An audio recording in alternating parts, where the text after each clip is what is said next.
Hello everyone, I am Tessellating Hexagons, back with some more classic Spyro 1, riding a balloon that looks kind of like a really aggressively pimped out version of the former Yugoslav Republic of Macedonia's national flag. In the last episode we finished the Artisan's home, and now we're moving on to the second homeworld, the Peacekeepers, and as you can tell by the music, it's a bit less peacey than you would have thought. Because the soldiers and stuff. But first things first, let's meet our first peacekeeping dragon, Titan. One hell of a name, wow. Welcome to Peacekeepers, Spyro. Look how our treasure has been turned against us and stolen. Recover our treasure, Spyro. Collect treasure. Got it. So, should have turned the TV up so I can hear what they're saying, but no big deal. So yeah, this is the Peacekeepers world, and I'm not sure what to say. This game is what taught me well, I suppose this is the first time I ever encountered the notion of subtext, or an unexpected double meaning to a phrase, because when you hear the name Peacekeepers, you would have thought, okay, it's going to be a really peaceful world, there's going to be peace everywhere, it's going to be all green and sort of just like the Artisan's home, really. And then child me was introduced to this dry, barren-ass place full of soldiers, and something clicked in my head and I realised, oh, they forcibly peep keys. Yes, they peep keys. Now, these soldiers, when you're burned out, like, they hide in the tents if you get too close, and they either cower or show you their asses. It's kind of a roulette as to whether they do one or the other. And one thing that it took a shameful amount of time for child me to realise is that there are no soldiers that are just naturally hiding inside those tents. They all run and hide into them. That's not... Oh god, I've listened to too much Sir Hat, he's corrupted my grammar. As opposed to corrupted my grandma. And I'm not going to talk about that because then I'll make myself sad. There are no soldiers that hide in those tents from the get-go. They all have to run and hide in them when they see you coming. And that could be taken out of context. So, yeah, welcome to the Peacekeepers world, ladies and gentlemen. And oh my goodness, for once, I'm using my phone as a timer so that I can see how long I've been recording for without having to turn around and look behind me. And it's gone onto the lock screen, and I can't see the timer through the lock screen. What a considerate-ass phone that is. Oh no, I've broken the fourth wall, and now I've revealed the secrets of my recording stuff, words, grabber, dragon. Hello, dragon, your name is Magnus. Hi, Spyro! Sparks the Dragonfly has been doing a good job protecting you. Make sure to keep him strong by feeding him lots of butterflies. My phone had the nerve to ask me to put in my password when I was unlocking it as well. So rude. So rude. So, we've had a bit of a brief tour of the Peacekeepers world. It sounds like I'm wrapping up the video, and we're only, what, three minutes in? Now, we could go straight to the next world already, but there are restrictions, of course. I've mentioned before, there are arbitrary limitations that separate each world, and in this case it's 1,200 treasure. You can go back to the previous world at any point. You can go to any world that you've unlocked at any point at your leisure. But you have to have unlocked it first. Now, oh look, there's an unmanned cannon and a giant rocky spire thing with a target painted on it. I don't know, clearly I have no idea what to do here. This is clearly not a thing we should be doing. And the cannonballs even home in a little bit as well. Not enough to actually hit the target, though, apparently. Good grief. Did it hit? There we go. We've busted open a section of canyon with a cannon. Now, can I blow up these chests with this cannon? I can, and I did! Oh, they were lined up just so perfectly because the developers knew that someone would come along and try that. Because these metal chests that we're aiming for here... Did you actually fire, bro? They can't be destroyed by any means. End of sentence, despite the fact that I've just destroyed one. They can't be charged, they can't be flamed, and we have no access to any other means of attack apart from this cannon, and they just happen to be weak to the cannon, so... shoot those asses. Oh! Oh, I just had a sudden moment of clarity. So you know how there's that one brand of camera called Canon? Are they called that because they use a camera to shoot things? Wow! It is 2016, and it has taken me until now to realise that. This is slightly awkward. Dragon, please fish me out of my awkwardness pond. Gunnar? Gunnar? Well done, Spyro! Keep up the good work, and I know you'll fulfill your destiny! Destiny? I just want to kick some... Just toast those enemies and collect the treasure! Oh, the sass is real. For some reason I heard that one. I'm not quite sure why I'm so damn inconsistent with which dragons I hear and which ones I don't. And my throat keeps threatening to almost crap out on me, so if I sound hesitant when speaking words, that's why. Also, I suppose I know... How did I get 3 episodes into this project and not mention... Water gives you death. That's not the best grammar, I realise. If you land in water, if you don't jump out immediately, you die. Water is insta-kill, unless you jump out quickly, in which case you only take 1 damage. Now, that portal up there, I'm not going to acknowledge it, and I nearly just fell off the cliff because for some reason this PS3 controller... Don't ignore that portal, it doesn't say anything, we formally don't acknowledge the existence of these portals just yet. So, where am I going? I got the key, right, yes. Oh, damn it, I've totally forgotten what I was just saying, and I was on a good tangent as well. So, water makes you slightly deathy, and oh yes, the PS3 controller that I've got, the X button is slightly fucky. I don't know if that's been too obvious in this LP thus far, but it certainly has been true for me in my, in my low percent run. And that's, I suppose, at least I got to show off, first of all, what Spyro looks like when he takes damage, and also a little visual glitch that I've been aware of for as long as I've played this game. Well, I didn't know of it when I first picked up the game the very first time in whichever year it was, but if you get down to green health, and then release 2 butterflies, theoretically Sparks should eat one, and then turn blue, and then eat the other, and turn back yellow again, but actually, if you collect them in close enough succession, then Sparks will eat one, but remain green, but still have the particle effects that surround him when he's blue, and then be green for the second stage of existing, and then just jump straight to yellow. I didn't explain that too clearly, but I mean, you saw a practical application of it, so... Anyway, we have completed this overworld now, so now we just need to go through the individual levels, and there is one level that I really, really, really want to do, but I think it's level 1-3, so that's going to have to wait until the next episode, so we'll begin with Dry Canyon instead. And I think there was a video that I did at some point where I was talking about Sonic Adventure 2, the second level of the hero story of which being called Wild Canyon. I referred to it as Dry Canyon because I was mixing it up with this one. Because they're both something canyon that begins with I. And thank you, Austin on Sugar, a total... Nobody that I've never actually met before. No, Austin's a friend of mine. He commentated one of my other series. He was my water sage for Master Quest. He let me know that those chest things with the fan on top, the type of chest that I just destroyed a moment ago when I started this train of thought, before I showed off that you can flame the cacti and they go a little bit funny.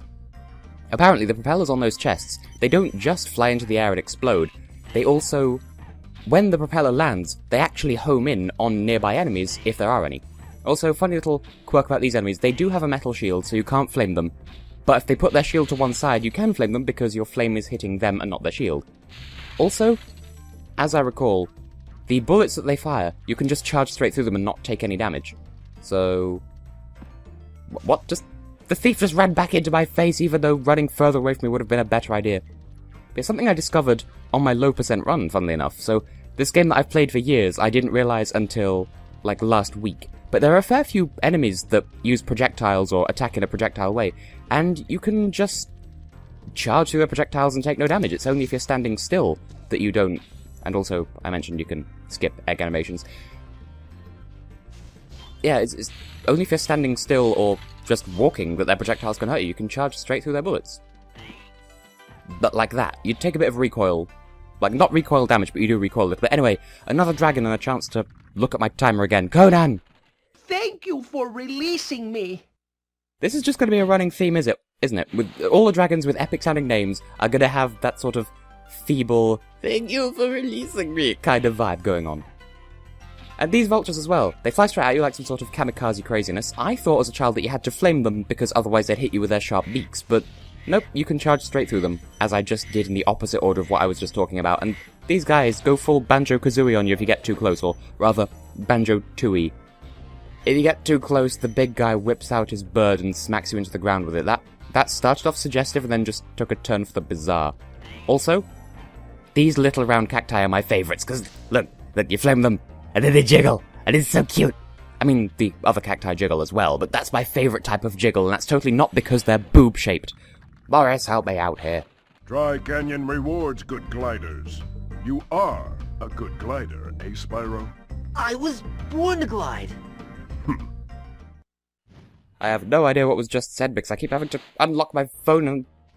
Lesson learned. Find some other way of measuring time for future episodes. I'm sorry that's kind of become a theme. Also, this whole section up here is kind of fucky, because you'd be forgiven for not even realising that this passage is here, but there's an extra level to it that... Well, this game does get rather fucky with its platforming later in the game, and this is kind of a precursor to that, because there's this platform here, and the way that I just got up to it is the only way of getting up to it. There's no other way up here, and you have to go up here because there's a dragon, and there's also a key. So, yeah, not the easiest place to get to, because it's not obvious that the way up here is the way it is.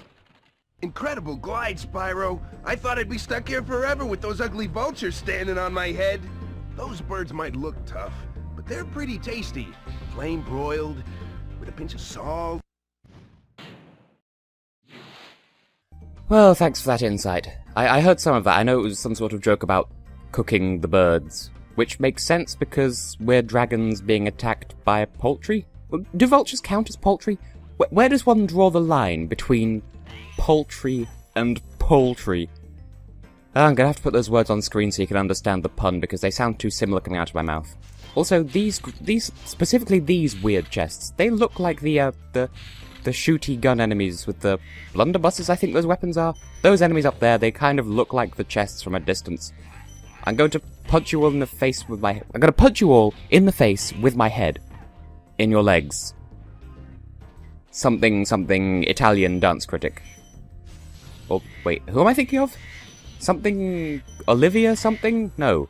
That's gonna bother me now. I'll have to put on screen who it is I'm thinking of, but I'm thinking of someone. I think she was on Strictly Come Dancing in the UK at some point. Anyway, another dragon, save me from my awkwardness again. Mr. Ivor. Is that you, Spyro? Are you the young dragon I've been hearing so much about? Ever since you're a wee puff of smoke, we've known, You've known? I forget. Oh. So, once again, according to Austin, there's minimal cross-pollination between dragon types. Because I said in the previous episode how in various homeworlds you see different types of... Like, you're not limited to just seeing... say, for instance, Peacekeeper dragons in the Peacekeeper levels. But I know that dragon just there didn't look quite like the other Peacekeeper dragons we've seen thus far, but I don't know, maybe it's just me. But I do agree with his wording that having these dragons strotched and squashed, or strotched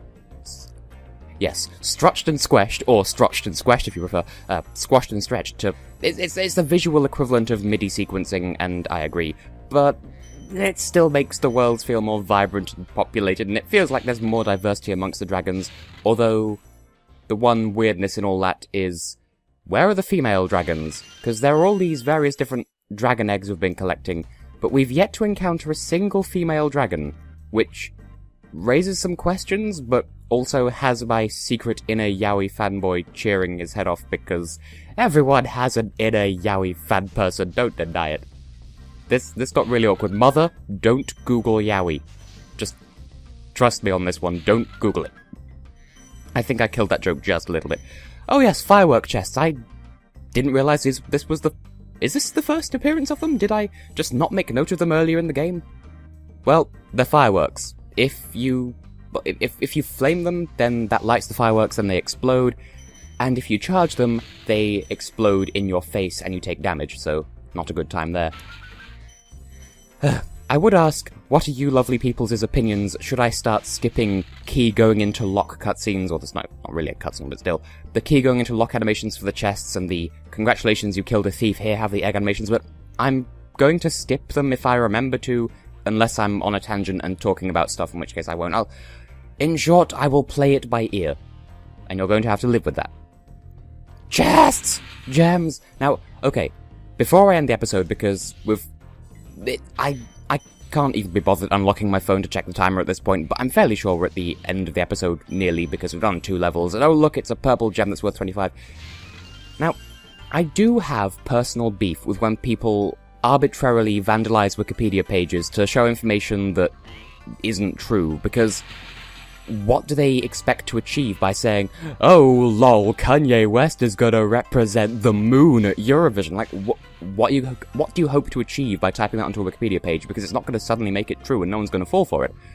But I did see some vandalism on the Wikipedia page for the list of episodes of Steven Universe, and certainly on English Wikipedia, that lists all the various short episodes as well, the mini episodes that explain the plot of the series and the world and how it works.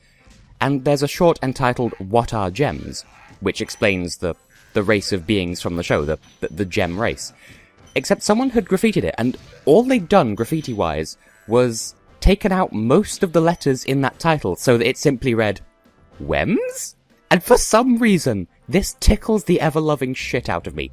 I just, in quotation marks, capital W, question mark, Wems? But I'm going to end the episode now. In the next episode, we'll be doing Clifftown. I have been and will continue to be Tessellating Hexagons. And one last time, Wems? I shouldn't find it funny, but I do. See you next time.